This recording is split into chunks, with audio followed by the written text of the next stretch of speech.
They're coming for every second of your life. That's what these companies are coming to. This company as well. And it's not because anyone is bad. It's not because anyone in this company has evil plans or is trying to do this. They're not even doing it consciously. It's because these companies like Twitter and YouTube and Instagram and everything, they went public and they went to shareholders. So they have to grow. Their entire models are based off of growth. They cannot stay stagnant. Twitter grossed $4-5 billion last year. It is in the red. It is unprofitable. It has to get more of you. That could be the ceiling for a place like this. YouTube, the ceiling could be 3 hours of engagement. No matter how nice it's trying to be, it is all that they're trying to get more engagement from you. The great Bo Burnham, speaking at YouTube Space LA, preaches truth bomb after truth bomb on the dire effects of capitalism and social media. A number of states are moving to regulate social media use among children and teens.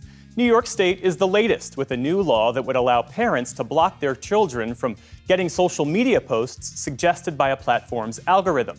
About 1 in 5 American adolescents report having anxiety and depression, and CDC data show teenage girls are facing record levels of sadness and suicide risk.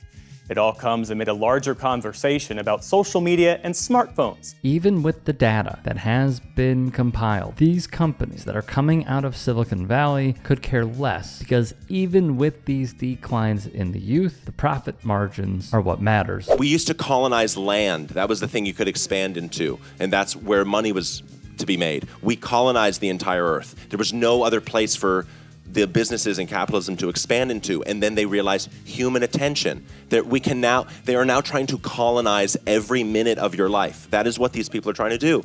Every single free moment you have is a moment you could be looking at your phone and they could be gathering information to target ads at you. That's what's happening. So like, as much as we can, have really good conversations and try to humanize the conversations, the mechanism of the business is rolling towards that just because of the market. So it's coming. It's coming for every free second you have. And that's dark. That's really, really dark and scary. Beyond scary. And him stating they are now trying to colonize every minute of your life rings hollow. Johan Hari will explain how. You are not the customer of Facebook. You are the product they sell to the advertisers. Every time you open Facebook or any of the other social media sites, they are making money out of you. All of their engineering power, all of their algorithms is designed towards keeping you scrolling as often and as long as they possibly can. That leads to anger in a slightly weird way. It comes down to something called negativity bias. Human beings will stare for longer at something that upsets us or angers us than we do at something that makes us feel good and happy. So not only are they keeping our attention, but in many ways they are doing so by angering us with shock content. How can this be healthy? Well, the truth is, it isn't. I look at America in general and I go we are all acting like 13-year-olds. I do think, the responsibility, the tech companies have a huge responsibility. And it's the tech companies that need to step up, I think. Diversifying tech would help, one, to have a diverse amount of opinion making, because they are making decisions about the neurochemistry of an entire generation, and it's 9 dudes in Silicon Valley, 5 of them putting their hands up, and then every kid's brain changes. If you ever met these people, programmers aren't the most socially genius people in the world. I don't know if you've met any of them, but to actually get some women, and some just people in the humanities in tech is absolutely essential. Speaking of a non-genius who runs a social media company that badly needs what Burnham is preaching. So, we're trying to get good things done, but also have a good time doing it, and and have a sense of humor, So, the sort of the left wanted to make comedy illegal, Yeah. You can't make fun of anything. So then it was comedy sucks. It's nothing's funny. You can't make fun of anything. It's legalize comedy.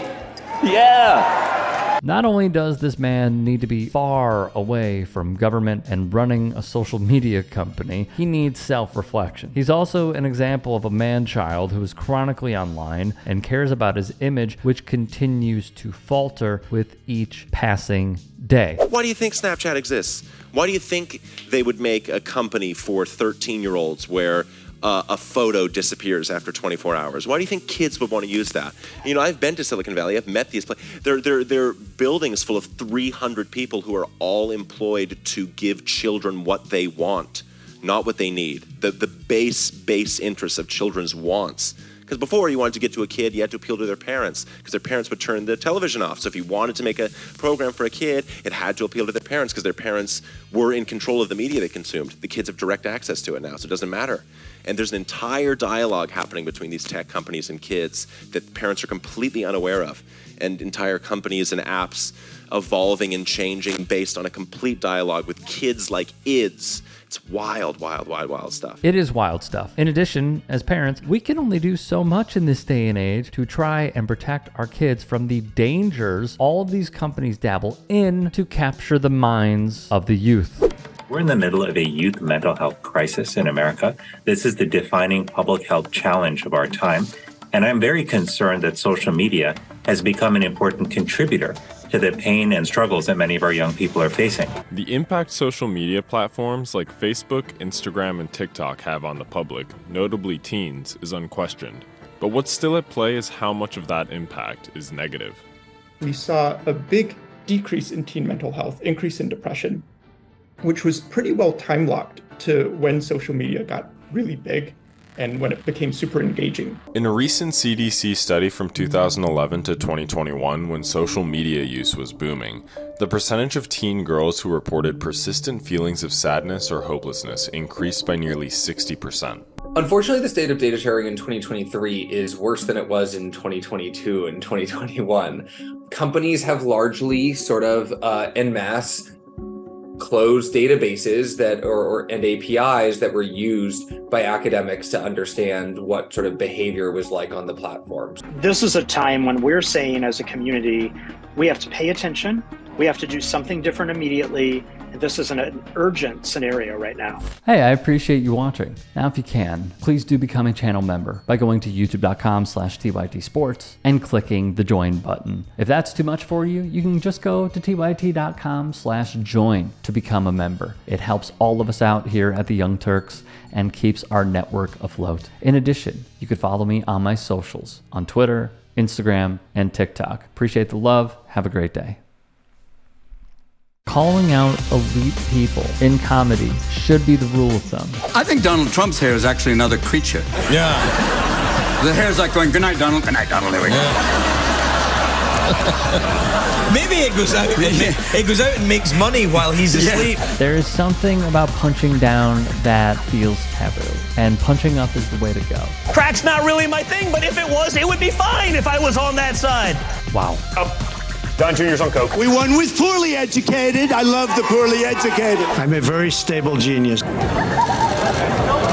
It is very important, the work that the Jordan Kleppers are doing, the work that the Good Liars are doing, the work that our team here at the Turks are doing, and many more. Used to see these tackles, now they tackle. Oh, head-on-head collision, bing, flag. Football's become soft. You have Trump doing sound effects for tackles. The choice could not be more clear. Like, let's not beat around the bush about it.